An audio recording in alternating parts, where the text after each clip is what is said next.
in curation of culture, because you're going to present culture or aspects of it, is to talk to your audience, talk to people that you will exhibit. First is diverse perspectives. You should include a variety of viewpoints when you there are also 10 anti-aircraft guns in Tacloban. And under San Carlos, there are 3 submarines here. There is a... Natingala tao, yung ugma mo, attacking China niya, iko ng San Carlos. Okay. So, shall we assign this? Shall we put this on the website and then you just read so that we can end by 2:30? Sure. Wala? Ako yung last speaker. You reserved the worst for last. Okay. So, you must include a variety of viewpoints. This encourages audiences to engage with multiple narratives. This is important, especially in the case, for example, of the quincentennial exhibitions. I was part of the preparations for the quincentennial. The basic question asked was, should we celebrate the beginnings of the end of Filipino culture? Oh. Should we celebrate the quincentennial arrival of Magellan, which made us totally different from the rest of Southeast Asia? No? You notice when Southeast Asian leaders, they meet presidents, the only president that does not wear a traditional sarong is the Philippines. The Filipino president wears a barong, which is Mexican-inspired. Barong is Mexican-inspired. It's although the material is pineapple, piña fiber, but it makes us really stand out during the second night when all the heads of states of the ASEAN wear their traditional costume. It tells you that the Philippines lost its Asian-ness. So we were debating at the National Historical Commission, and the suggestion was not to use the word celebration. There is nothing to celebrate about the 500 years of the arrival of the Spaniards, but we will remember. So it's going to be commemoration. So you see the importance of context. 2 words that will mean very badly if we use the one over the other. Celebrations means we are happy that the Spaniards arrived and shared us of all our Filipino culture, much of our Filipino culture, which only comes out when you go to the Basilica. Your Filipino culture comes out when you go to the Basilica. Kana inyong pahiran ang tiil sa Santos, kunitan ang Santo Niño, hadlokon, balik diri, hindi ko niyong padaogon sa loto. You know, these things are not Christian, these are not Catholic, these are not Spanish. This is your indigenous core. It is inside you. It comes out during crisis or when you have problems. When you solve your problems in your life. This core. So we decided it will be commemoration. We remember, but we will not forget. So we remember that every 5 seconds, the cord will suddenly turn off. We also remember that it will start again after a few seconds. Second, interactive exhibitions. Now, I have nothing against interactive exhibitions, but I don't like them. So I have. Okay. Because for me, interactives are for children. So, ang target for interactives are for children, not for approaching senior citizens like us. No, because we don't need to be interactivized. No, our lives have always been interactive. But to stimulate discussion, for example, you have to change the images so that it becomes interactive. In the case of this one, no, interactive. Blink pa kamay. No, installations. So that makamata ba ang bata nga nagtanaw sa langgam nga static craft, imong anak-anak walang galit ang langgam, mubalik sa langgam. So that's what we mean by interactive. Okay? Also, panel discussions and workshops, which does not need explanation, but at the height of COVID, there was only one museum that started a webinar program. Kami dito sa San Carlos, hanggauna sa Tibuok, Pilipinas, o webinar, no, about the collections at USA Museum. So important na to stimulate dialogue, you have panel discussions, workshops like this one. No? So you realize nga, kanina ang cord, made in China, nag-espiya na itakaroon, tanan na itong istorya, gi-record na sa People's Republic of China, nagkibaw na sila ka na 5 ka aircraft carrier sa Dalianga, General Santos, Kanang kibaw mo nga na cistern ng San Carlos. Naani siya flood collection, water collection system kanang garahe sa San Carlos sa faculty. That's a big tank. It's 4 tanks in fact. Yan na yung mga midget submarines diha. Gawa sa sila, kung ano sa kalit. No, niya mo. Gumat na sila. Usa ra ka buk torpedo ana. So pag gumagamit dianan na siya sa ga-operate. Nga inyo na mabaligya ang puthaw ana. Develop programs that educate audiences like this one. You are now educated nga when you buy something from China, there might be a spy chip inside. You just learned something new, which I hope is not correct. This can help deepen understanding and spark conversations. No? Next, how to social media engagement. Of course, you have all your social media. So many problems have happened because of social media. Many people, many lovers away because dili mo like ang Facebook, dili mo tubagay. The power of social media. The power of social media to bring together people or break them apart. No? Kanang so you engage social media. You engage in social media like USA Museum. No, makita nimo ang mga tao na mga simod. Yan. No, anak niya mga speakers. No, behind the scenes insights, encourage audience feedback. No, so munang mao sa na nakapait sa social media kay Pilipino yaw-yawan biya. So mo post na yun bisag way nibawan. No, so many people comment on the BRT. When the mayor, one mayor said, Jobers, it was your letter to the governor that stopped the BRT. Oh. It's drugs. That is not correct. I warned the governor that the station that was in front of the Capitol was going to impact on the vista or visual space of a heritage structure. And under UNESCO rules, it's a very grave violation. So it must be stopped. And so she ordered, she created an order to stop it. But I did not stop yet. I only stopped that station. But that's the power of engaging in media. People na yaw-yaw kayo. Kita pa na siya nga nagpahunong ng BRT. Dito pa kayo ng BRT. You know that the cost of BRT, if we talk about BRT, the cost of BRT is the same cost if the Philippine government funded a tram like those in Germany, Hungary, Russia, China. A street car which does not require dedicated lanes. Pero Filipino. Nang gubat na to sa China, 2 minutes sa ginang gubat. Kay hurot na nato tanong bala kay gikawat.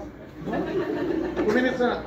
No, if you fire all our guns, 2 minutes sa ginang hurot na dayo. No? Ang sa but we have another power. Naaman tayo si Kihor. Wa man sa Plus, if 120 million people manghihigdungan, manumos yun. Okay. Thematic groupings. Curate works around specific themes. This is a side exhibit at Minpaco. When I was there, I visited the National Museum of Ethnology. They had an exhibit of Mexican crafts related to Christmas, to Christianity. And they had all these, kini mga bag-uni nga mga santos created by artists. And then sila mga, basta nindot kayo Mexican art, ay makaingon ka nga, ano sa mga tamay nani? No, wapo ka, nindot kayo. This is Jesus Christ, this is the Virgin, this is Jesus Christ, that's Santa Ana, and this is Andres, kamahan ni Jesus Cristo. Joseph, saan naman buhay? Ani Buddhist. When I went to Japan, I became Buddhist. I forgot the Bible. No? And these are the 3 Magi. The Negro nga Magi, adira, kalimot ko na, may Negro. The Black Magi, bringing incense. The Magi from Syria, bringing whatever. And the one from Iran, bringing surface-to-air missile. Okay, next. And then you have to involve community staff. How many? Is there anyone here from the National Museum? Wala. So is this recorded? Okay, I will not talk. No, it's like this. Okay naman, Migo naman may nala, Jeremy. But somebody told me ba nga, somebody asked me, ang pag-curate ko no sa National Museum branch sa Cebu, nag-dialogue ba ko na with communities? My answer was yes, partially, because many, the ones who designed, for example, the maritime exhibition, they went all over Cebu and talked with fisher folk, no? Before they created the exhibit. So that's what's going on now. No, you don't just exhibit, you engage communities. What do you really want to exhibit? And how? And then you explain kung sayo. You correct context. No, that's why you need experts. You involve them to create richer narratives. If you exhibit, for example, ilang kikay, mag-exhibit is Mayor Frankie Unya o kanang mga santos sa nag-exhibit man sila santos para sa Archdiocesan Museum. Ang exhibit na mo sa Archdiocesan Museum is devoid of stories. Kay Katoliko man kaayo, biblical man kayong presentation. The purpose there is to educate you. But when there are people there who will say nga, kini nga santos, ang akong anak na nurse tungod ani kay akong giampuan. These stories can very well enrich an exhibit. But it depends on the context of the exhibition. When you curate, you can do that, but you have to tweak your exhibit in such a way that it becomes a community-based exhibition or community-nourished exhibition. In which case, it's not just an object with a label, Greenware, Saladon, Ming Dynasty, 15th century, something like that. But it becomes Greenware Saladon from China, discovered by a farmer while he was plowing. According to the farmer, after plowing the sky turned dark and the moon suddenly rose at 9 in the morning. So you have a story like that. It's very engaging. No? Yeah. Ever since he found this Saladon, when he touched it, he would win the lotto. So tanan ba yun? Buak na imong glass. Hikapo na tanan. Feedback mechanisms. Now you notice in San Carlos, doon tayo feedback mechanism on the Facebook page. No? Yan na say kanang mga comment sa exhibit. So provide channels for audience feedback such as comment boards or digital surveys. This can help curators understand the perspective of the visitors and adjust future exhibitions. This is a cultural mapping program we conducted in Consolacion for the preparation of their festival. No? They wanted to enrich the festival, and out of the cultural mapping, they reinforced the idea that in fact Consolacion was once famous for being blank for a time, but when the electronic age came back, which took a long time in Consolacion, maybe 5-10 seconds, another 10 years, or no more. The talk has just ended. You have no more. Forgotten memory. They discovered that Consolacion was famous for Panday. What is Panday? Kung nanayusan ni walk out ko, kay Bugay mo, kay ito yung klase pa na. Ipugos pa rin mo estudyante ka natin. Manindog na po, ikaw na klase, abong din klase, kay entrance mo na yun. So, isara na ko na ilak. Kung nakawas pa, kaihiwan to kayo. Okay, next. So, Consolacion is famous for blade making, Panday. Yan, namatay. Usa na lang ang kibaw mo, Panday. Tiguang na kayo. Inigansa niya sa maso, matumba na siya. Suruhin na tayo. So, ilan yung balikon? No? Ilan yung balikon mo na, nagkamang-kamang sila katanaw. Also, well, how do you inspire creativity in cultural curation? Well, first, open-ended themes. Choose broad, thought-provoking themes that encourage diverse interpretations. Your welcome board of an exhibit must ask questions. Your final exhibit board must ask questions. Your labels must be provoking in such a way that people will ask, how did, for example, if you go to National Museum, you see there a huge Saladon green. I was one of those who brought that out of a backhoe while the SRP subway tunnel was under construction. Unfortunately for us, National Museum was in a rush to open the exhibit. So there is no discussion that the ceramics exhibition there that are broken were a result of the construction of the subway tunnel, and I and 3 others monitored the whole construction phase up to only phase 9 to 11. Phases 1 to 8 were not monitored. So much was stolen. It's not discussed there. No? Phases 1 to 8 starting from Aduana, where the tunnel begins, to the start of the entrance of Fort San Pedro was never monitored. I was at National University of Singapore when that happened. I was doing a fellowship there. When I came back, somebody told me, there's a golden rooster being sold today. And so I immediately called up National Museum. We need to organize a monitoring program. Things are being stolen. So we interviewed a lot of workers. These stories are not there. They're not mentioned because of the strategy of the National Museum, where they display the objects to represent civilization of that period. But you can actually tweak questions like, how did these objects end up broken? Because they were removed from black holes. The Celadon, the very big one, covered the face of a woman who had 12 teacups on her stomach.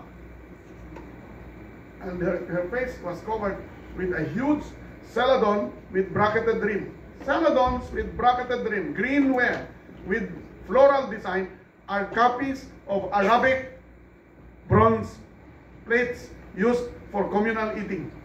Even in Marawi, in Maguindanao, in Sulu, they still use that for communal eating, and they're bracketed because this is symbolic of the architecture of the Middle East, of the Arab world. So how did a huge, heavy 3.4 kilo Celadon end up in the kingdom, in the settlement of Raja Umabon, or his grandfather, which is the date of that period, 1470? How did it end up there? Those questions are not asked. Those questions are not explained there, and we're not even mentioned there. But that's because of the strategy of the exhibit. It's to exhibit the material, the backgrounds are not yet there. No? You can do collaborative projects for art exhibitions, for example. No, what Regina did, for example, in Gabi sa Kabilin was what this one is all about. Collaborative projects. You have a beautiful mural there that's staying there now. No, yeah. You view that. No, collaborative. No, you have other stakeholders. No? This is the case of the Peace Museum in Osaka. God, even China has remote control over bottled water. Of course, the PET bottle is made from China. This one is imported from China. It will survive 5 years in the landfill. Afterward, it will begin to break and become toxic and poison our soils, so that in 10 years we can no longer plant. That's the way China attacks us. No?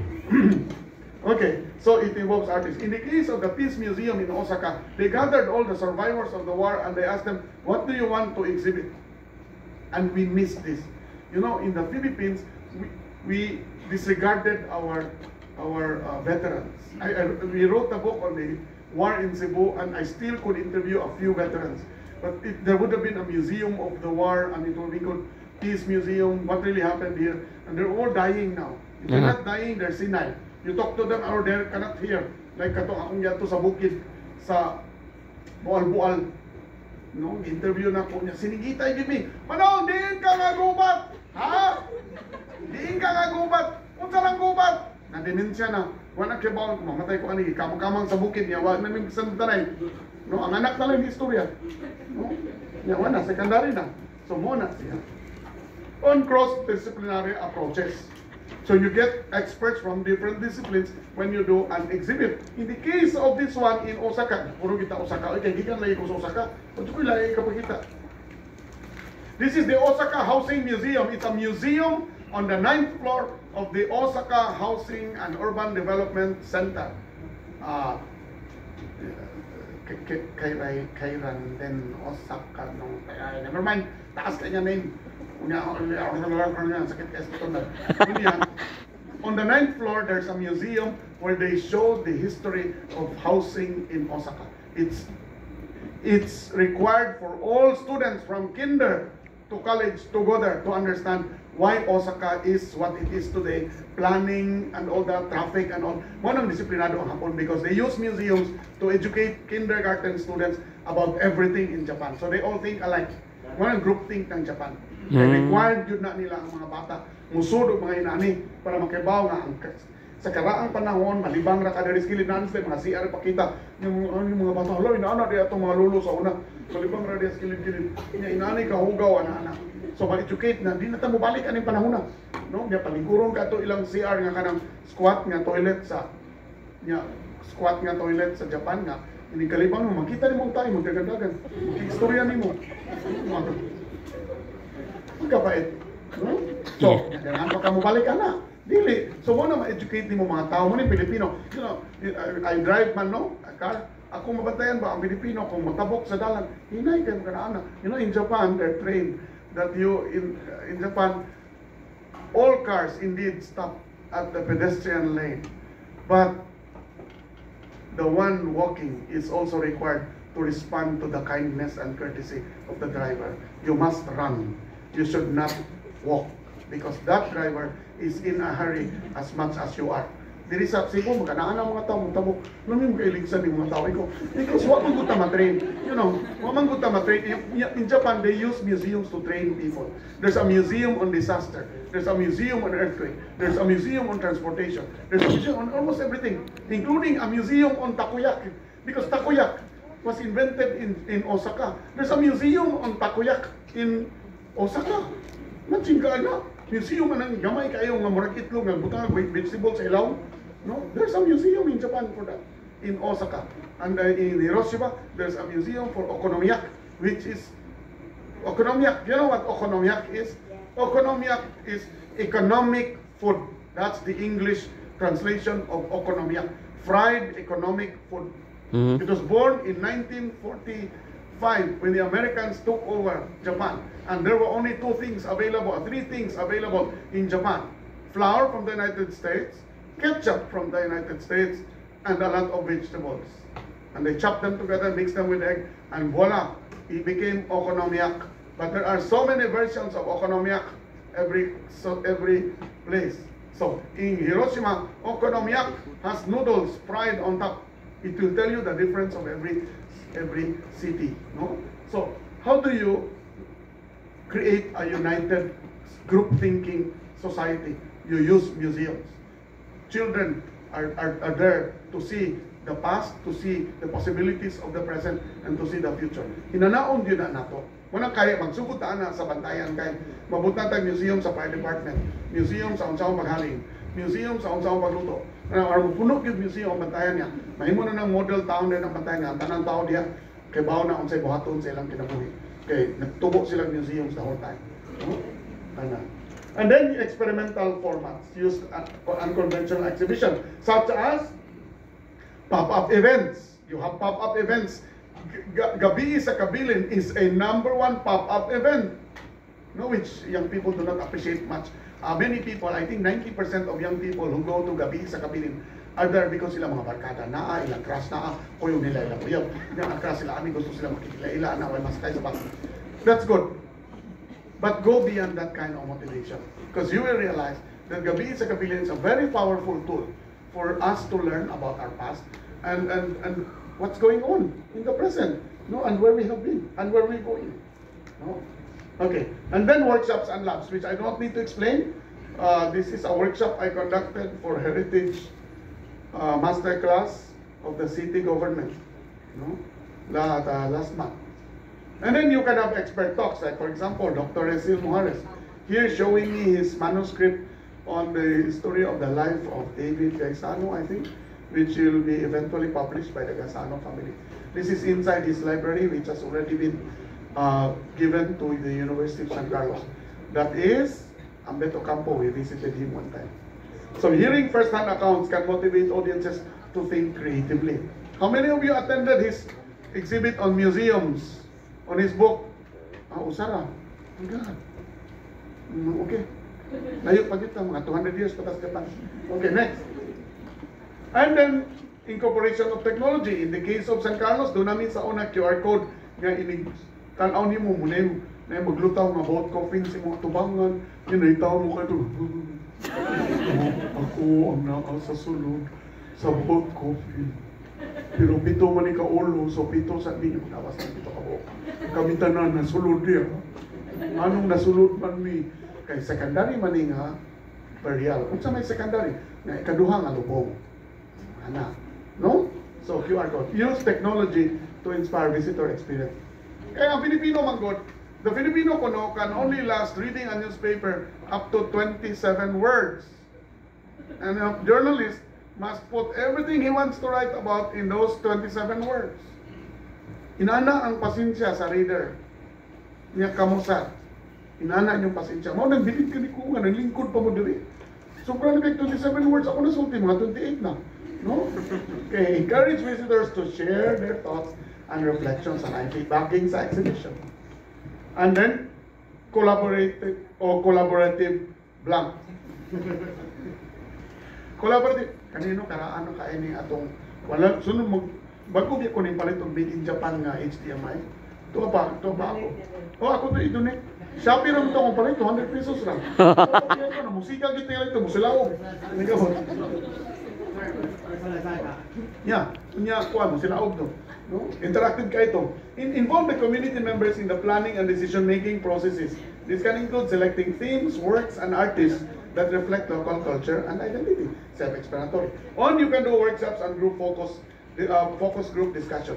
In this case, we focus group on the development of Filipino martial arts with Cebu leading the way. Cebu leads the way in the development of FMA, Filipino martial arts, through Eskrima or Eskrima, which is not Arnis. Arnis apante is Tagalog, de kuno na niya.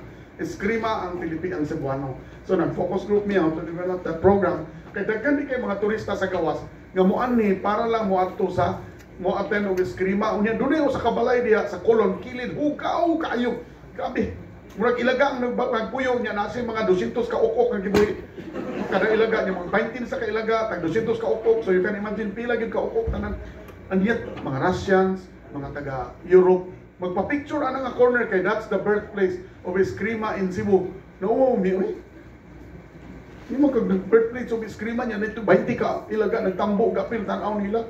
Niya 200 ka ukok naglinya. Ganda daw mga sticks, no nana. Hugaw kayo. May pa mga foreigner kibaw pa. And of course, highlight local artist showcases. Like in the case of Mindanao Art, which happens every year, you have all the artists all over Mindanao, they exhibit. Umayad sa di sila. More na nakapay. Now, and then storytelling projects. In this case, ni-attend ko ani sa Dosha in 2015. These are two gentlemen ladies who were excavated something in their backyard and they talked about it. Their story. So, storya sila niya. Si Manong, di na kayo siya kahinungdong sa nahitabo. So, nagbasa na siya script. Si Manang sa, di na siya kahinungdong. Muna iyang storytelling. Nagbasa na sila. No? Ang tulo, mora ni sila ni-attend sa storytelling. Di, daghan kayo ni sila yun. Yung man lang kukwai kayo mo. Kung gawas ba nga, naghanan ni-attend doon. Also, feedback mechanisms, I already mentioned that in the case of community members to provide feedback sa exhibitions. Sakto ba ni, di ba ni? Now, this is most important in indigenous exhibits. When I designed, for example, the Misamis Occidental Museum, there was a gallery for Subanon lifestyle. Ingon dyan ko, di ko mo design, I need to talk to the Timoys, the heads of the Subanon community, unsa ilang gusto i-display, unsa akong pag-display, and unsa ritual. Basa na ko nila tanan, sila gabuhat. Nga ako'y gibayran. No? Nice kaayo. Yung ritualan nila pag-uman. No, inana. Pero nagtabang dito sila. Kaya kanamog yung mga certain objects in a indigenous life community nga dili pwede i-display. So naingon sa kanindi pwede. Kanina. So gibayran to sila sa City Hall after asa municipio, asa government. Ako kay sa province. Now, partnership with local organizations. Collaborate. In the case of our museums in the Philippines, in Cebu, there's a strong partnership with the Ramon Aboitiz Foundation and with the National Commission for Culture and the Arts. No? Yeah. Oh, I'm almost done. In fact, this is probably the last slide. Accessibility initiatives. Ensure that exhibitions and events are accessible to all communities, especially, for example, those with disabilities. Or, in the case of these two, those who are senior citizens and designer. Siloy Arsenas, nag-design sa iyang exhibit. Finally, these are possible educational programs in cultural curation. I mentioned already a few of them, but there's workshops, lectures and talks, guided tours, youth programs, so programs addressing the young people. Why do you need to address young people? Because you can't address old people anymore. They're too old. They will not change.